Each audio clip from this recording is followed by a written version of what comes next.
What happens when you spend £100,000 on a VX220? I'm talking engine upgrades, fancy lightweight wheels, aero and of course carbon. Everywhere. Well, you're gonna get a good idea today.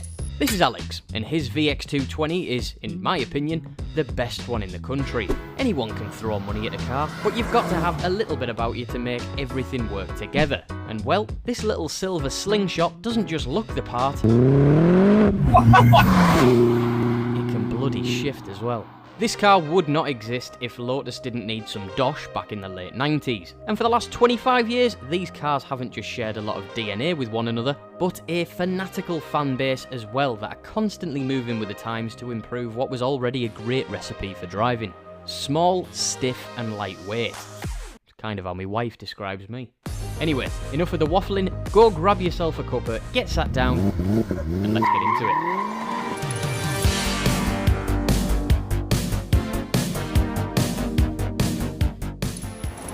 Right, I'm off to Hertfordshire today to go have a look at what is probably the best VX220 in the country. There's a story behind it, which is one of the reasons why I'm going down there, but there are a whole host of mods that Alex has done to this car. Yeah, pretty excited to see it. Got a 4.5 hour drive to get down there, just enjoying the seaside. But the next thing you'll see is me meeting Alex. See you in a bit. Alex. Luke, how's it Nice going? to meet you. Nice to meet you too, mate. Yeah, this is your VX220. Indeed. It's been in the family since new. Since new. It's undergone some extensive modifications over the last couple of years. Yes. Why don't you give us a bit of backstory behind the full thing, because I know it, but the people at home don't. Sure. So my dad, David, bought this back in 2004, brand new, from, I believe it was Exeter Vauxhall. It was an award that he told my mum was for raising us as kids. So there we go. He deserved it. We were an absolute nightmare, my brother and I. He wanted something that was pretty sporty, pretty applied. He originally spec'd this car without any CD player or radio because it was all about the driving experience for him. So he drove it, track days, got involved with the Lotus clubs, with the VX220 clubs, and just really enjoyed life with it. He took my mum all over Europe driving on tracks, you know, Spa was his favourite track. I know he drove that a couple of times, and just, it was really nice to see as they were sort of approaching retirement that they were kind of getting out there and just enjoying life. The sad story is just after COVID, around 4 years ago, he unfortunately passed away from cancer. Yeah. And the car had been sort of stuck up, laid up a little bit for about 3 years. So I inherited the car and have been fixing it since. And I think you've done a pretty stellar job. I've had a 4-hour journey down here to have a look. I do genuinely think it is one of the best looking, but also probably one of the best performing VX220s out there, because it isn't just visuals. We are going to take a look at things that are underneath. And I know you run about also doing a very big build to the engine at some point once you've settled down with the house. Indeed, yeah, it's coming. Why don't you take us on a little bit of a tour? Yeah. We'll cover, because there's quite a lot of carbon on this car, why don't you take us around that? Because you have actually made some of these parts yourself out of bits. I can see bits on the interior, which is what I've seen on your Instagram. Let me take you around. So, other than the few little bits that I've tried to make myself, most of the other parts are from 𝙁𝘼𝘾𝙀𝘽𝙊𝙆, which is an Italian company run by a guy called Matteo, and Ultimate Carbon, which is a UK-based company that makes parts for mainly VX220s, but also some parts for lease. So if we start at the front and work the way back, and then sort of one of the things I've tried to do here is, because silver's not the most interesting colour by itself, but one of the things, it was Dad's colour, so I don't really want to change it because of that. And I didn't want to just be sticking carbon parts on just by themselves. It kind of looks a little bit garish. If we kind of go from the front, and there's some parts here, by the way, that I don't know what they are, because as anything, Dad didn't really tell Mum how much money he was spending on the car. There was a particular time, just before we start, where I hadn't been in the car for a couple of years, and we went on a Lotus on Track day at Anglesey, and I was there with the car I had at the time, which was a 400 brake horsepower supercharged Civic FN2, which was quite good fun to drive. And Dad took me out in the car, and I remember getting in it, and he sort of let rip, and I was sort of, flipping egg, Dad, this is a lot faster than the last time I went in it. And he's like, don't tell your mother. So there's been a bit of that. So we'll start right at the front. This splitter is not actually carbon fibre, and I don't know who makes it. Dad got it from somewhere, not particularly sure where.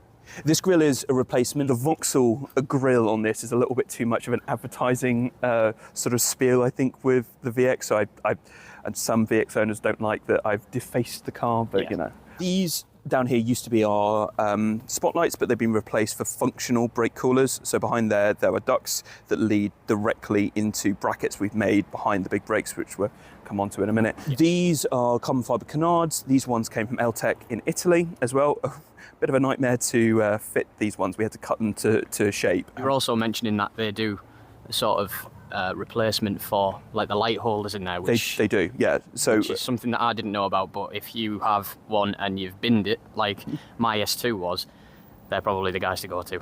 Exactly. We're very lucky in the Lotus and the VX community to have so many people making replica as well as sort of aftermarket parts for them. But if we keep coming back, so the other thing is this is an 𝙁𝘼𝘾 carbon fibre hood. Now this is a little bit different to the standard VX one, so this is actually one to mimic the 𝙁𝘼𝘾, so it's a little bit more of a style.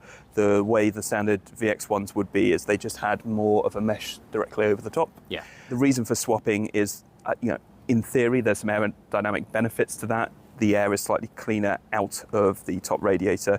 The other interesting thing about these is the standard version of these, despite them being fiberglass, are really quite heavy. So this one here is I think about 1.5 kilos, but the standard one is sort of 6.5, 7 kilos, which is a pretty old decent weight. You wouldn't expect it. We then come on to these sort of wing vents, winglets, which are completely functional as well, again from 𝙁𝘼𝘾. So we've got a sort of cutouts in the wheel well with some really interesting non-permeable mesh under that allows air to pass through but not water, so that we don't sort of gum up all the inner workings as well. These were originally supposed to be mounted flush, but when we tried to do it, it didn't quite work, so I figured a little bit racing car, let's just bolt them on the top, and if we decide that we want to try and make them look smoother later, we can. Before we move any further, just this access panel on the front. On the 𝙁𝑉𝑔E, which is obviously what I have, they hide, I think there's a fuse box under there, and there's maybe, I think it's the brake fluid reservoir. Is that what you have under there as well? Or? Same thing there, same thing there. So I have replaced some parts in here. So there's a Pro Alloy radiator on the front of it. It's running a slightly enlarged, at least parts, master cylinder as well, just because we've upped the brake size quite a bit. And also there's a new heater in there, because the normal heaters in VXs, I'm sure it's the same with 𝙁𝑉𝑔Es and 𝙁𝑉𝑆s, is terrible. You turn it on full blast and it's like an old lady sort of, you know, it doesn't really work too much. So that's a T5 replacement. Actually, it's the same company that makes the grill, so they make the heater replacement and fan box replacement and the grill. And the grill as well. So most recent addition are these mirror plinths here. So they're from LMF Corsa, so that's another Italian company. Also make some carbon parts, not as many as 𝙁𝘼𝘾 as well.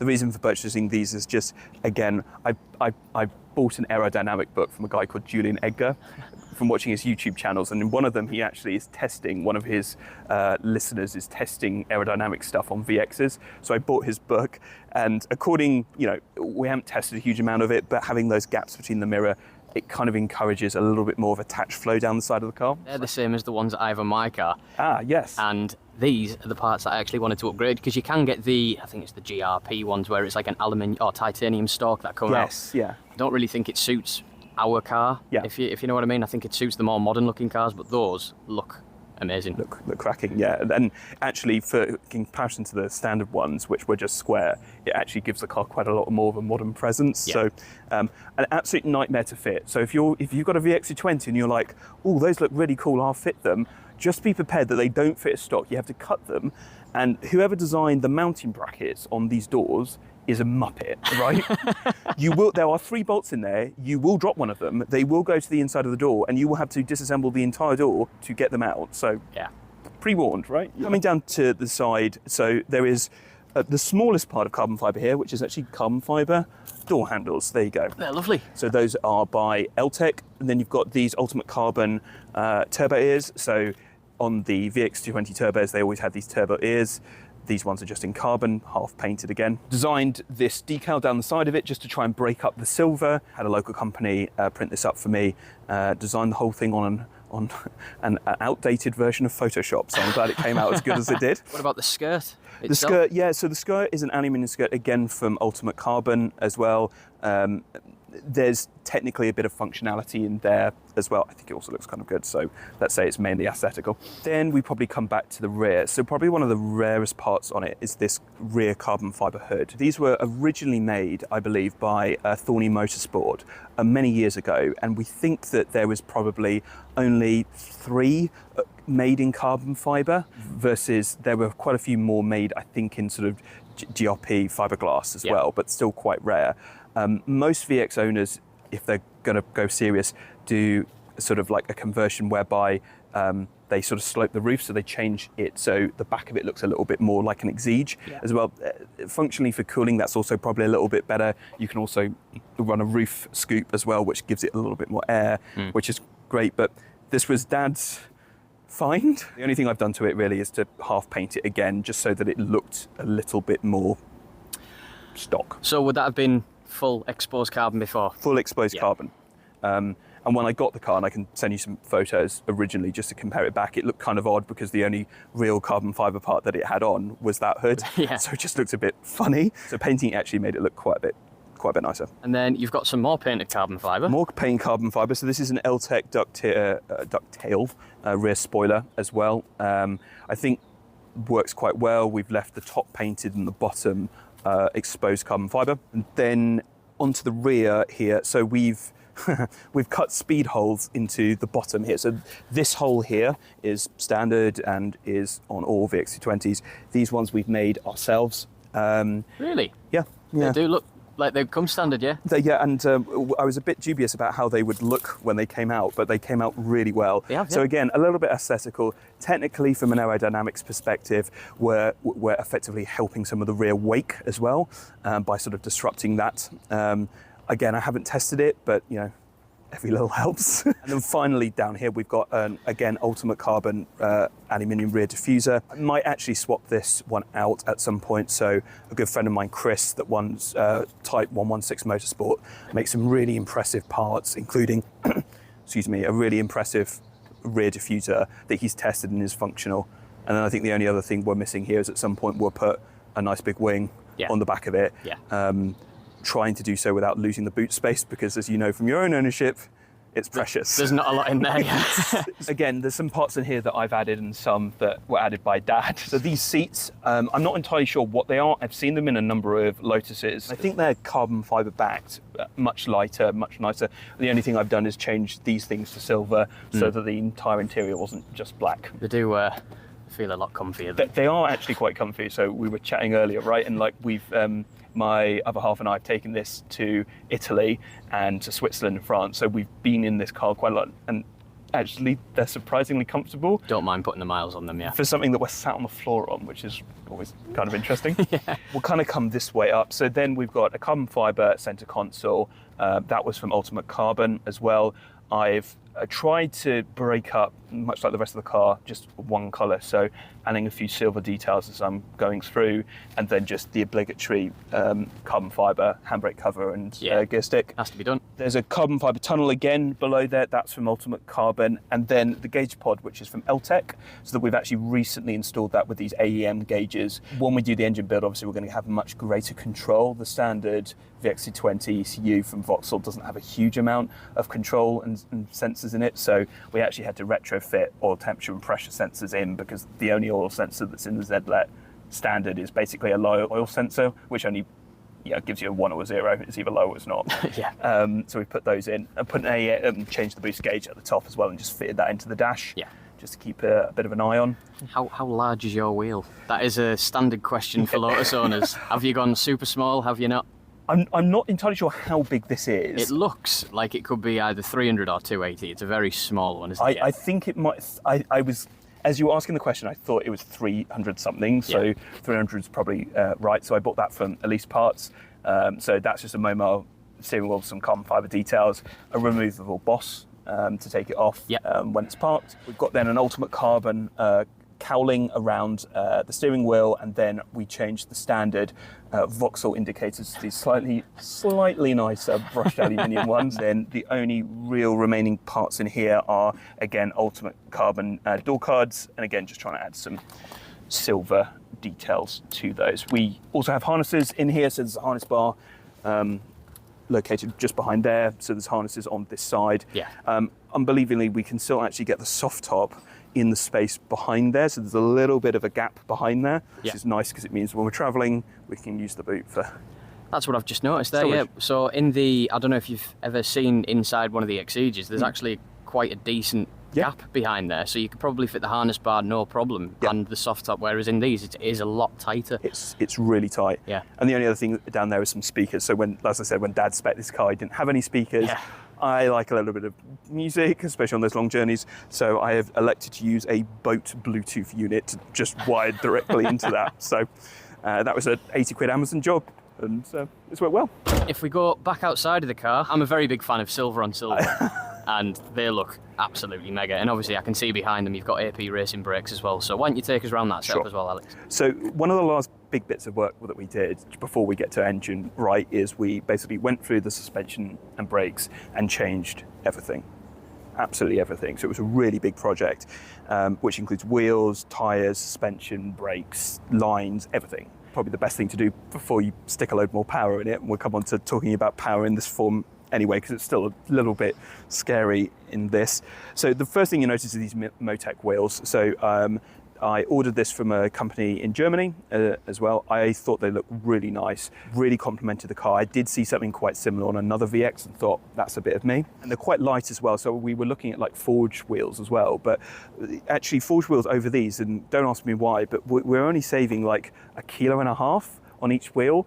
And it didn't really justify the fact that they were like 3 times more expensive. So I had every intention to go to forged wheels, but it just didn't make sense in the end. Behind, we have, are these 4-pot AP racing front calipers? Correct, yeah, correct. So the AP kit, and then you've got the floating alley bells and discs at the front.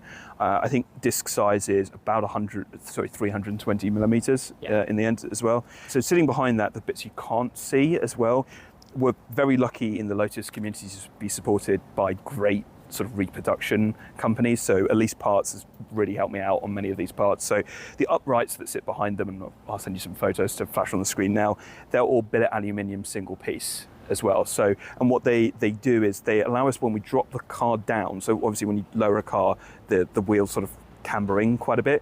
So what that allows us to do is drop the car's ride height, but keep the wheels at a much more controllable camber angle. They're also quite a lot lighter and allow us to mount other things. We also went through and sort of changed every bush every bush and bolt we possibly could underneath. We had all of the wishbones powder coated as well, and installed new lines. We also built up some brake coolers, some proper aluminium brake cooler mountings to make sure that actually all that air that's coming through the front really is going into the disc.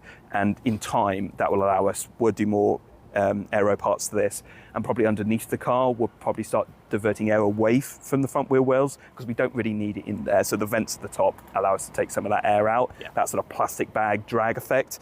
The only other thing to say here is we're running a set of Nitron NTR 46 suspension kit. This is an amazing suspension kit. Nitron is a fantastic company as well. So you've got separate separator pistons and reservoirs outside of the unit, and there's helper springs on those as well.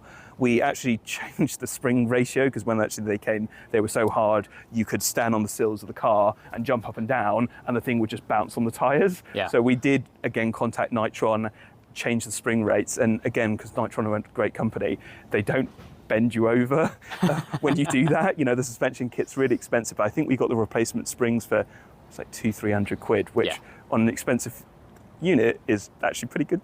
Pretty reasonable. It's a very, very good upgrade, and it's one that I'm going to be looking at getting. I don't think I can actually see anything under there. You know what these cars are like for access and things like that. But tucked in, right?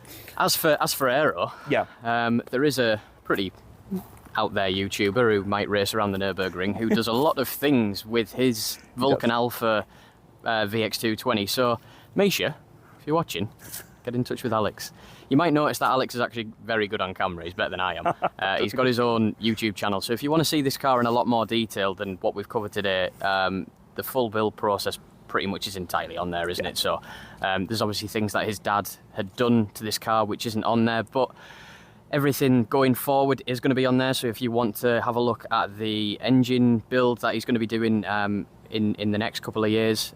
Make sure you stick around, subscribe. It's AK88 on cars. I'll put it all up on the screen and put some links down in the description.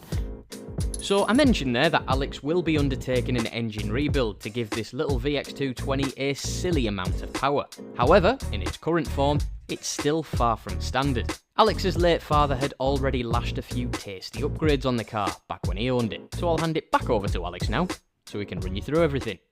So you're going to have to walk me around this because I do not know this engine at all. No, that's totally fine. This is a Z20 LET engine from Vauxhall. It was built in the UK, so, you know, sort of chassis-wise at hetzel, and then you've got an engine that was also built in the UK. So in the stock form, they made around 200 horsepower and around the same sort of 200-ish sort of foot-pounds of torque. It might have been a little bit more. There's been quite a bit done to this, so we've kind of pushed it really to the limit of we can go until we need to sort of start forging stuff and changing out the engine management system as well. So the main part of this is we've got a K06 hybrid turbo on. So what that effectively is the standard KO full turbo. The hot side remains the same, but then you have a sort of a larger cold side as well with slightly better internals as well. So those turbos can do up to around 360 horsepower by themselves, but they sort of start running out of puff there.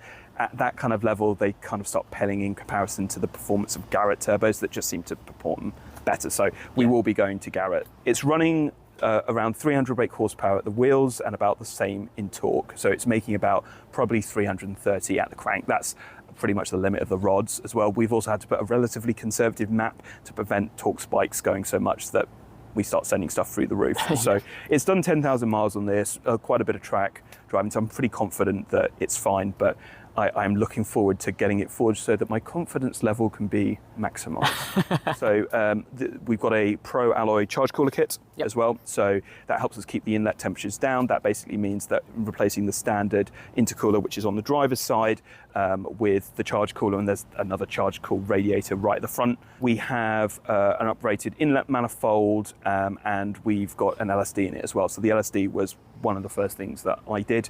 It changed the premise of the car. 300 horsepower in this car without an LSD will produce some very, very odd behaviour, even on driving fast on motorways. So we've got uprighted injectors, the ECU's been remapped, we've got a slightly better clutch on it, a lightened flywheel and uprated engine mount. So it's functioning very well at that speed. So it does, we've got some videos on my channel of us taking up to Santa Pod, so it does around a 12.5 second dead quarter mile, which is pretty impressive.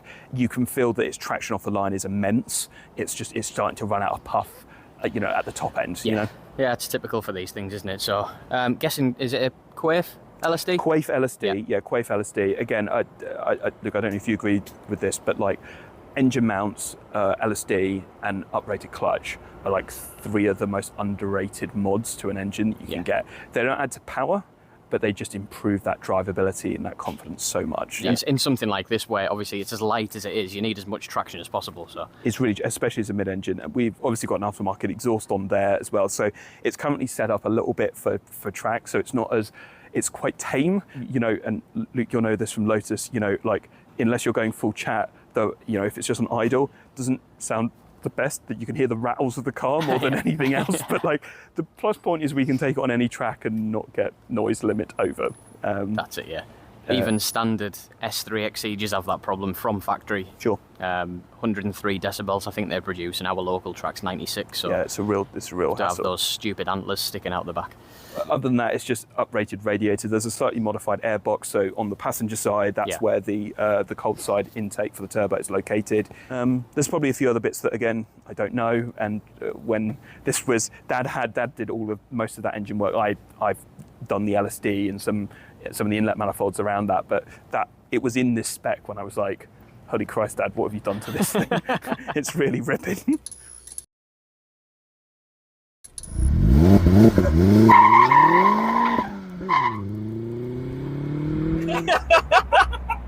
I didn't even press record yet. Just about to press it on the button. Sorry. So, Luke, are you enjoying our little jaunt through the southeast? I'm loving it. I wasn't expecting to have roads like this down here. I thought everything was just going to be nose to tail traffic, so it's quite nice to have something that's quite clear. And obviously these seats are bloody lovely to sit in compared to mine. Yeah. So I think I'm definitely going to have to invest in different seats. Maybe not these exact ones, because that. Yeah. But yeah, something similar. I was looking at like bare carbon. I love that. I might swap mine to those, you know, just with the cushions on. Yeah, you know? yeah. Those are the ones I think you have to go for. I did sit in a full carbon Reverie seat. When you get one that actually fits your body type, they're actually quite comfy. I think it's when you get one that's obviously slightly too small, you're not getting in it, but when it's slightly too big and it's throwing you around and you're rubbing, yeah, that's when it's not very comfortable.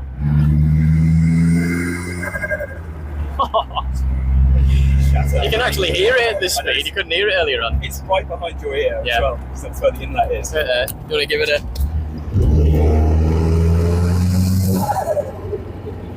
Hopefully you heard that.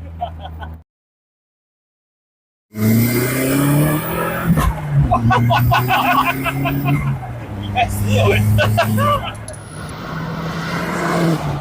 What a machine. Both Alex and his dad have created a masterpiece with this thing. In this current form, it's scary enough, but still manageable. I can't wrap my head around what it's going to be like with an extra 200 horsepower, because when the turbo spools up now, it kicks you harder than Jackie Chan if he stood on a plug. Big thanks to Alex for letting me come and take a look around the car. I wanted the first VX220 on this channel to be a special one, and this one is for so many reasons. Like I said earlier, Alex has his own channel documenting all of his work on this car, so if you want to go over and show him some love, that would be fantastic. But as for me, that's about it.